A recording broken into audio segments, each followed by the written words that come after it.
Hey guys, on today's episode, Hobbs and Shaw drops their last trailer, and I can't freaking wait for this movie. Cyberpunk 2077 gives us a reason to never play Grand Theft Auto again, and Kevin Conroy calls out Rocksteady and says what we all want to say. Only on the Golden Age Gamer podcast.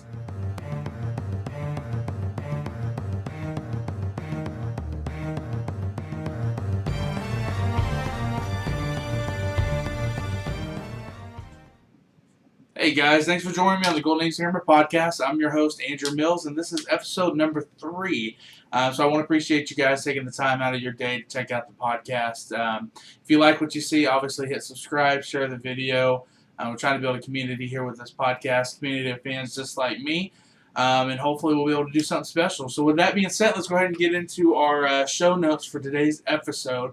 I got quite a bit of information that kind of came out this week in the world of movies, video games, even mobile games. So pretty excited about today's episode, but let's see what we got. So we'll start with movies first. Some of the news that jumped out to me this week that kind of left me pretty excited for the upcoming slate of movies we got coming up. Fast and Furious, Hobbs and Shaw dropped their final trailer today, and it's phenomenal. It was a great trailer. It was a lot of fun. I love The Rock. I probably have a little bit of a man crush on The Rock. I'm not afraid to say it. But this movie looks absolutely great. And so it was funny. It was, you had all the explosions. You had all the things that you come to accustomed to seeing in the Fast and Furious franchise, with a lot of The Rock swagger and a lot of great just back and forth between him and Jason Statham. I think this is going to be great. But what I saw out of that trailer, what really, I kind of was really hoping, at least down the road that we get to see is Idris Elba playing Batman. I don't know why. He refers to himself as the Black Superman in this trailer. And I think he's going to do a great job in the movie. Seeing him playing the role of an antagonist, of a villain, I think it's going to be really cool to see. But I don't know. Something about him just screams Batman to me. And if they ever get down to making a Batman Beyond style movie or a Dark Knight Returns style movie, old grizzly Batman, he would just be great. I think he's probably what I'm the most excited about when it comes to the Hobbs and Shaw trailer. And just talking about the trailer in general, like I said, the action, it was nonstop from start to end. I have a feeling that's the way the movie's going to be as well. A lot of one-liners between The Rock and Jason Statham.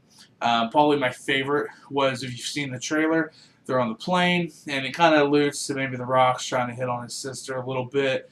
He asked Jason Statham, or Jason Statham asked The Rock, do you think I'm stupid? And The Rock-esque says, yeah, I do. I do think you're stupid. And I think that back and forth banter is going to be hilarious. I can't wait for this movie. Another trailer that dropped this week that I'm shocked that I really enjoyed and I liked as much as I did was the Charlie's Angels trailer. I'm not a big fan of Kristen Stewart, and it's not because of the Twilight. So I don't like her personality. I think she's very one-dimensional as an actress, and it's just that kind of monotone, no expression face. But I actually thought she looked really good in this trailer. It wasn't the best part of the trailer for me. The best part of it for it was seeing Patrick Stewart pop up in this trailer. I thought was just great. But obviously, in the world we live in, with women empowerment and being able to put our female leads in the forefront of our movies, I think this is a perfect time to be able to reboot this franchise, and it looks really good. It's got Naomi Scott kind of playing the I guess the role of the girl who doesn't really know what's going on, who's a little bit unaware of the agency and all that kind of stuff, and I guess the new recruit, as you can kind of see at the end of the trailer. But really, Kristen Stewart, Naomi Scott, Patrick Stewart, Elizabeth Banks producing it and being Bosley in this trailer. It was just a lot of fun. It was a really, really cool trailer, and I think this movie is going to be a lot of fun. So if you haven't checked that out, definitely check out the Charlie's Angels trailer. I'd heard about it, that it dropped, and I went online, I looked at it, and had very little expectation for the trailer because I really haven't liked any. I didn't grow up on Charlie's Angels. I didn't like the last incarnation with Drew Barrymore and Cameron Diaz. It just wasn't my cup of tea. But This one looked really good. I definitely think they've updated it well, and I think it's definitely going to be worth a watch. Melissa McCarthy, she actually, word came out that she's in early negotiations with Disney to play Ursula. I posted this on my Instagram this week.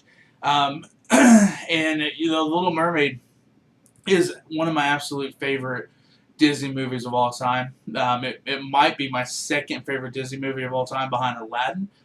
And so, I think really the biggest part for me is the music and the soundtrack and how is it going to be. I think The Little Mermaid has the best soundtrack out of any Disney movie. But with all that being said, Ursula is kind of one of my least favorite characters. A couple of years ago, my wife dressed up as Ursula for Halloween, and it was a spot on Ursula cosplay, but it just, I don't know, the character just creeps me the hell out. Like, I just don't like the character.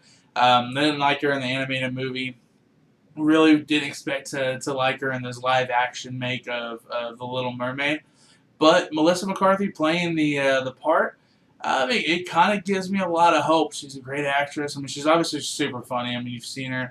Ghostbusters being the exception for me. I really didn't like her in the Ghostbusters reboot. But Melissa McCarthy coming on, kind of giving hopefully what will be not only a little bit of humor to the character, but a very dramatic side. I think it's pretty darn good casting. And so hopefully, obviously, it's in early talks. We'll see if Disney can kind of close the deal. But obviously, with Aladdin doing really well, I think it's over $800 million worldwide. The Lion King set to come out here in a couple of weeks.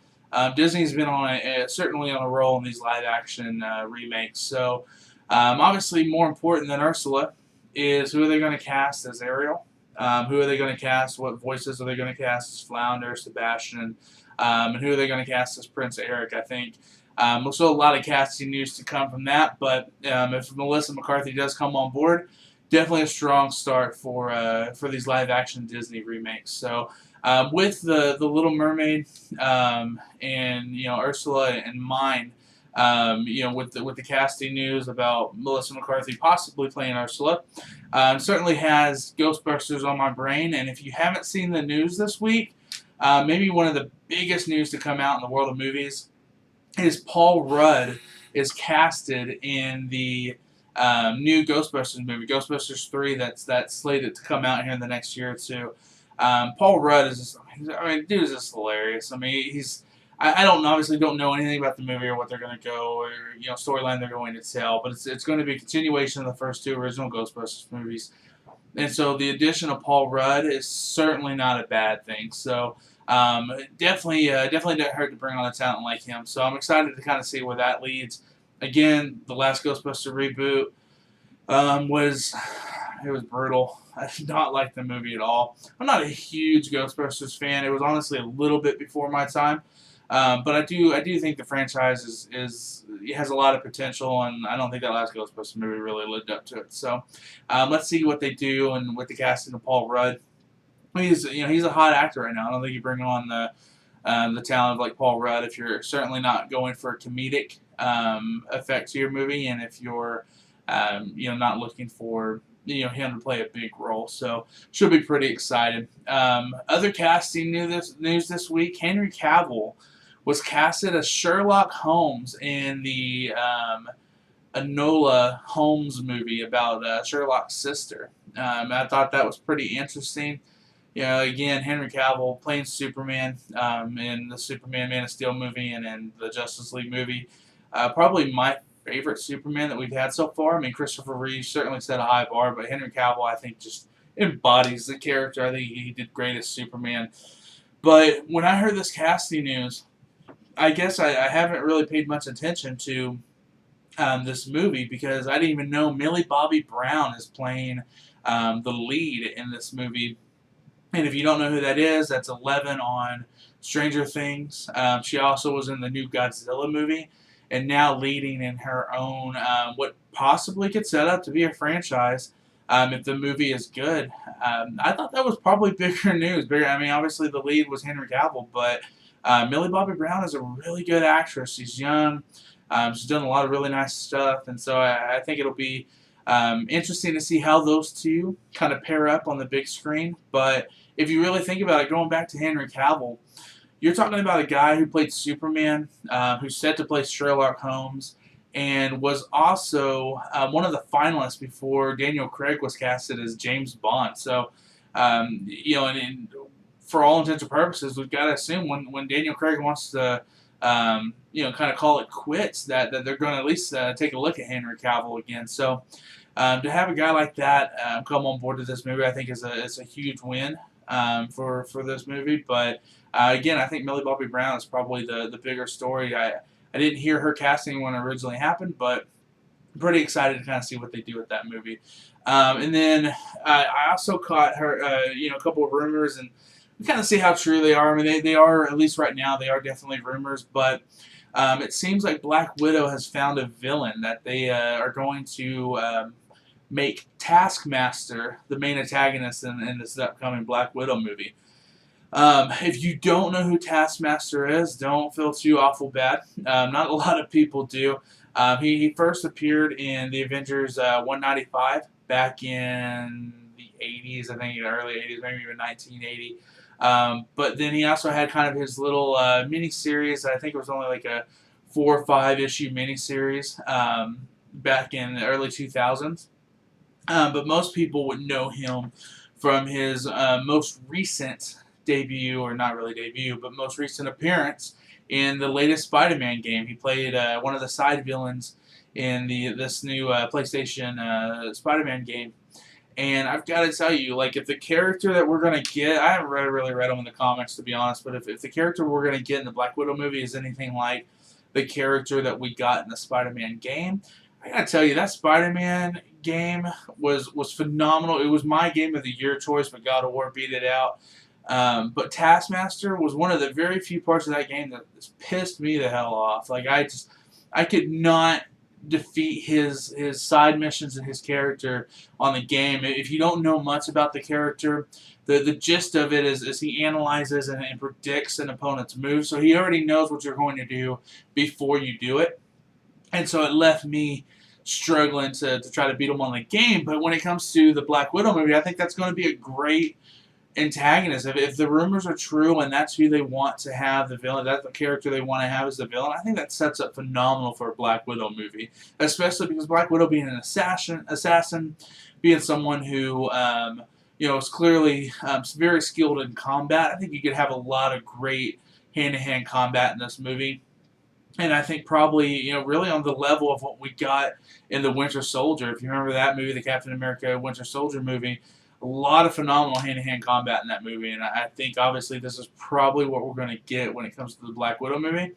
So if that is going to be our main villain, there are definitely worse villains you could pick. I'm pretty excited about it if that's who we're going to get. Again, I don't really know a whole lot about the character. Maybe the character's great, maybe he sucks. I don't know. I trust Marvel. No, Marvel's obviously going to do a great job. Although, for a lot of years, the villains were kind of the punchline of the Marvel Universe. Clearly with, I even thought Ultron was a great villain, but with Loki, then you had Red Skull, even though short-lived in the Captain America franchise. Obviously with Thanos, I think Marvel definitely knows how to do their villains up well now. So we'll kind of see what comes of that, but I'm pretty excited if that truly is the casting news and what the route they want to go down. But and then the world of movies, really the last thing I saw this week that kind of stood out to me is that Regal Cinema is set to, hopefully here pretty soon, start their subscription service for their movie theater chain. Currently, I'm an A-list member, and if you don't know what that is AMC has a program called the A-List program. I'm no one special. Anyone can sign up for it. You've got to pay the $22 a month, but it gives you unlimited movies to be able to see throughout the month. And I say unlimited. You can see up to 3 movies a week. If you're seeing more than 3 movies a week, then you're seeing a heck of a lot of movies. So 3 movies a week, and for only $22. It also gives you discounts, concession discounts, and things like that. But Regal is set to hopefully launch theirs here in the next few months. So why is that exciting to me? Why did that stand out? Why is that something that that I would be interested in, especially if I already have the A-list membership. If you live in Oklahoma or in Kansas and Wichita, then you are familiar with the Warren Theater. The Warren Theater, I absolutely love. It is by far the best theater that we have in Oklahoma City. I know up in Kansas and Wichita, I have family that live up there. And they were actually the first ones to take me to a Warren Theater. And I know there's 3 or 4 of them up in the Wichita area. I think there's another one in Tulsa, Oklahoma. Regal now owns the Warren Theater chain. So, with Warren being not only the best theater in Oklahoma, but the closest one to where me and my wife live, it's where we always went to go see our movies. And although when Regal bought them out, they kind of went downhill a little bit, I'm not going to lie. The experience isn't as grand now that they're owned by a giant corporation. The fact is, the theater is still the nicest theater. The seats are the nicest. The service is the best. And so I'm pretty excited because I will be switching over. There's no doubt. I mean, we spent a lot of time going to go to the Warren Theater. I mean, to give you kind of an idea, one of the first movies I remember seeing in the Warren Theater was the first Avengers movie. Me and my family, we actually dressed up for that movie. I painted myself green, had some big Hulk gloves. My wife went as Thor. My brother and sister-in-law, they went as Captain America and Iron Man. So the theater has been kind of a tradition for my family for several years. Any big movies we went to go see. And in fact, when me and my wife Scarlett lived in Texas and lived in Arkansas, when a big movie would drop, we would schedule our time off to be able to come back and see those big movies in the Warren Theater. So, again, far and above and beyond what we have else here in Oklahoma. And despite what kind of downfalls they had a little bit whenever Regal took over, I'm certainly excited about the unlimited Regal membership to be able to go see the movies. So, fingers crossed, the membership is good. Hopefully, the Warren continues to kind of, I guess, take care of their customer, take care of their theater, and continue to make it kind of the marquee theater here in the state of Oklahoma. And I know there's a new one opening up in Midwest City, which if you don't live here in Oklahoma, I know you don't know where Midwest City is, but definitely, again, if you're anywhere in the South close to a Warren Theater, it's a must theater to go to. So those are the kind of things that stood out to me in the world of movies.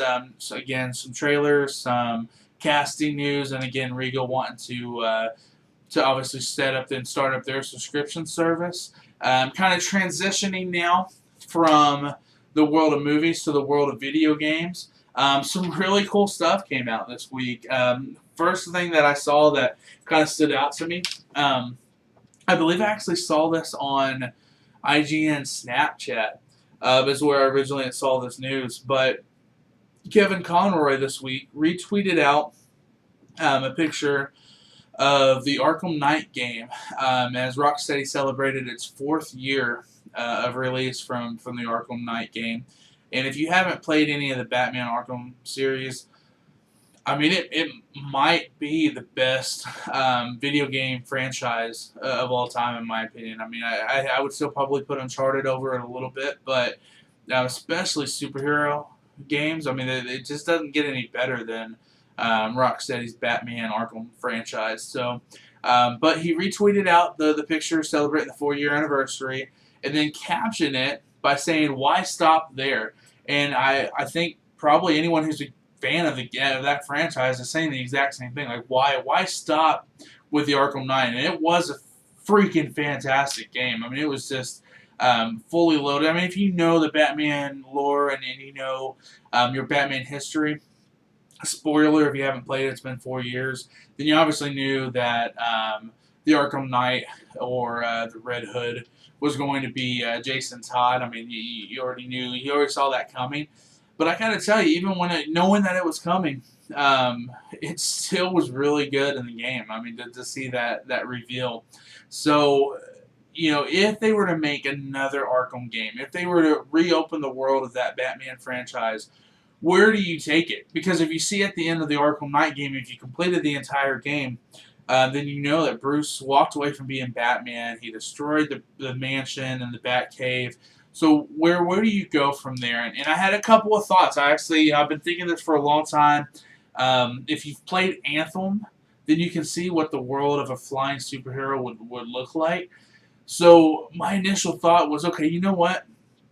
Step away a little bit from the Batman franchise and make a Superman game set in that same universe. Give us a Clark Kent Superman, game by Rocksteady. I think would just be just one of the coolest things ever. I would certainly be in line to be able to buy that game and check out and see what they could do with that Batman franchise.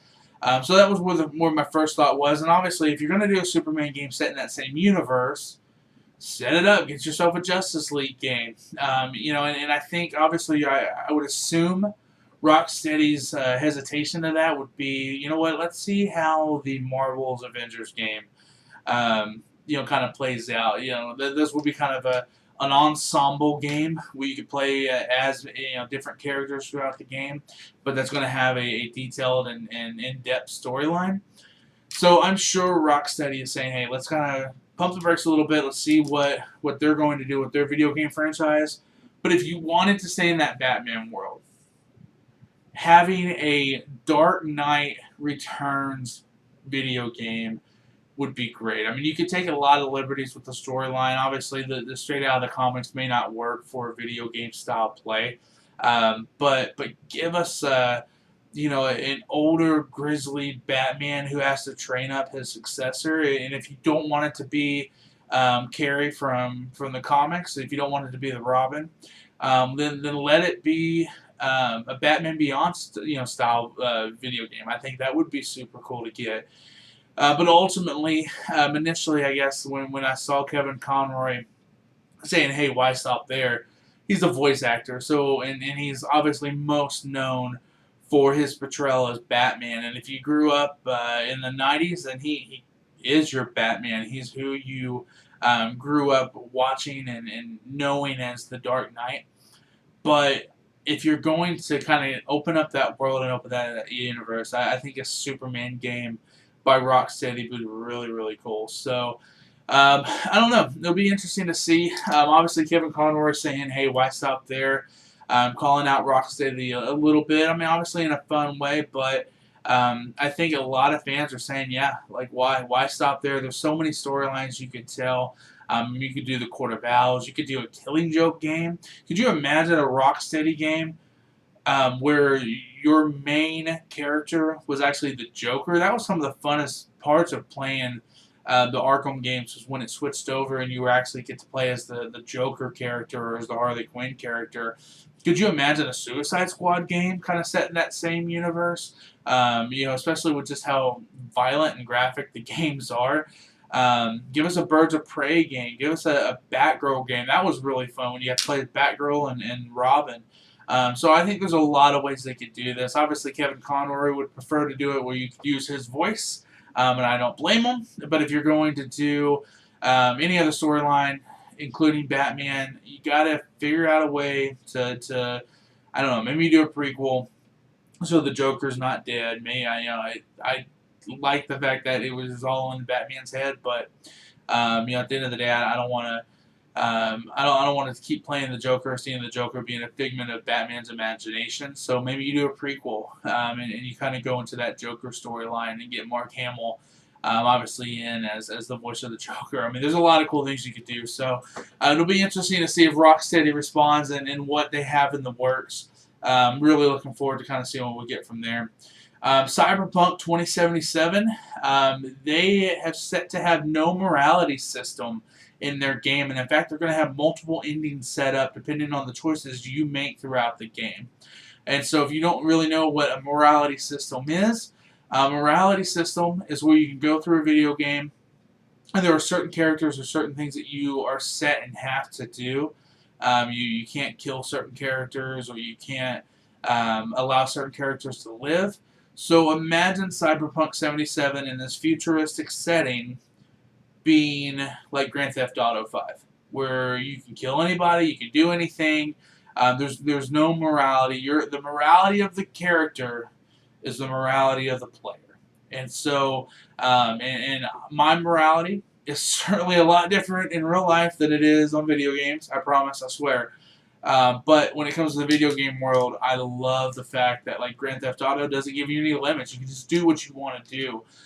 So you giving me this futuristic Cyberpunk 2077 video game that the graphics look great, the gameplay looks great, the trailer that E3 dropped at E3 looks great, and then you're telling me, you know what, you get to decide the outcome of the game with multiple endings based off your decisions. I think that's pretty cool. I think that's going to not only, the game was going to be a huge hit, especially attaching Keanu Reeves to it. The game was going to be a huge hit. But you topple all that on top of the fact that there's no morality system, man, you got yourself a home run. Like, this is going to be a great game. I can already feel it. I said that about Days Gone, and I'm still pushing through it, guys. It's catching my attention a little bit more, but I have much higher hopes for Cyberpunk 2077, especially after that news dropped. And then also this week, EA Sports dropped it was about a 20-minute demo of actual gameplay from Star Wars Fallen Order. And in the game, you can kind of see some of the things you can do with the Force. You can push things, you can pull things, you can actually slow down time with the Force. You can freeze laser blasters in the air and hit them back at the enemy with the lightsaber, which I thought was pretty cool. You also in the trailer you see that you can even pilot an AT-AT, which was pretty cool. But really this Fallen Order game, it's doing all the right. It's checking all the boxes for me as far as what will be a good game.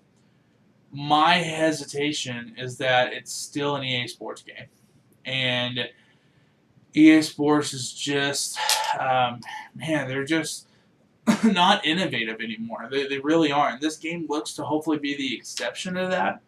I watched a documentary this last week called Game Changers, and it was about the battle between Atari and Nintendo.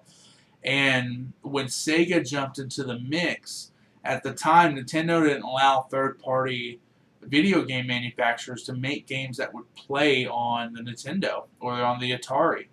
And Sega partnered with EA Sports in a monumental partnership that allowed EA Sports to make video games and I guess they weren't EA Sports, they were Electronic Arts at the time, but allowed them to make video games for the Sega Genesis, and that's what really kind of opened the world. And I remember as a kid playing Madden 95, I think it was, on the Sega Genesis, and being able to see what EA did in the world of video games was great. But now when I see an EA title, it doesn't get me excited. So with all that being said, the gameplay looked great. The gameplay, the graphics look great.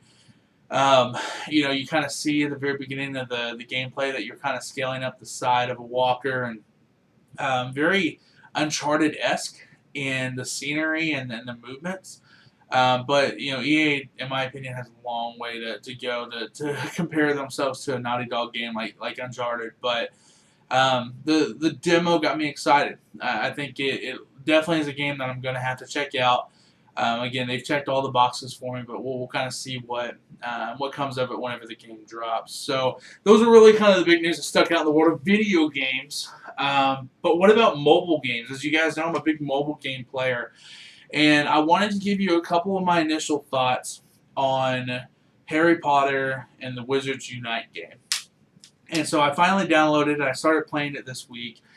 When I first started it, I made my tag, Golden Age Gamer. I even put my friend code out there on my Instagram page. If you don't follow my Instagram, go follow it. It's the Golden Age Gamer 33 on Instagram, and add me on the Harry Potter game. But when I started playing it, the first thing I noticed was the similarities to Pokemon Go, and that makes sense because it's made by the same video game maker. I don't remember the name of the company, but same company makes both games, and so obviously a lot of similarities.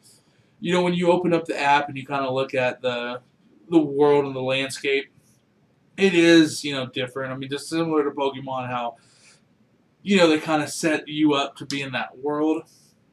I thought they did a pretty good job there with that. But I will say the thing that kind of turned me off almost instantly on the game was when I made my first achievement, and I believe it was like saving a character in the game. I gotta apologize. I don't know the Harry Potter universe too awful much, so yeah, I don't remember the character's name. But if you played the game, you obviously know what I'm talking about.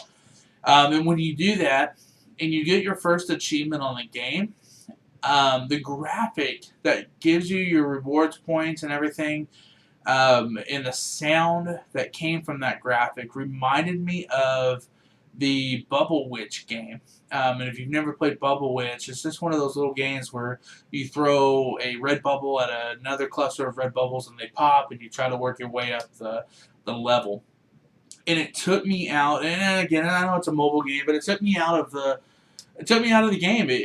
I kind of laughed a little bit. It was a little cheesy, to be honest, and so it just, I don't know.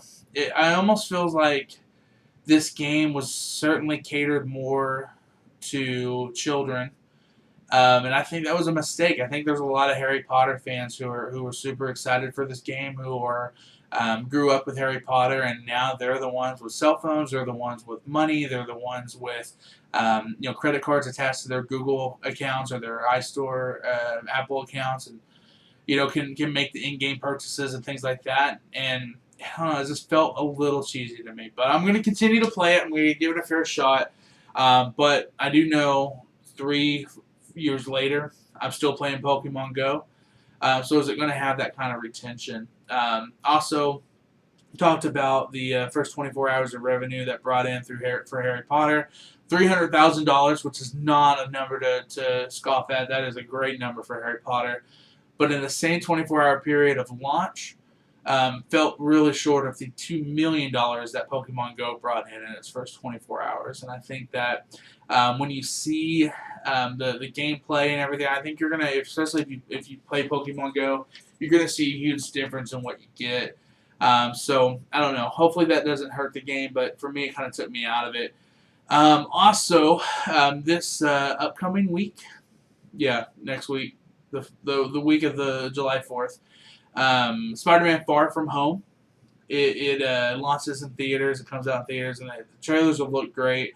A lot of reviews is that it's the best Spider-Man movie ever, which gets me excited. And Spider-Man is my second favorite superhero character behind Batman. I love Tom Holland's depiction of the web slinger and what he's done in the MCU so far, and obviously a lot of rumors, if you haven't heard too, about a Venom Spider-Man crossover, and we'll just have to wait and see what Spider-Man does in this movie and if there's any kind of tease to that.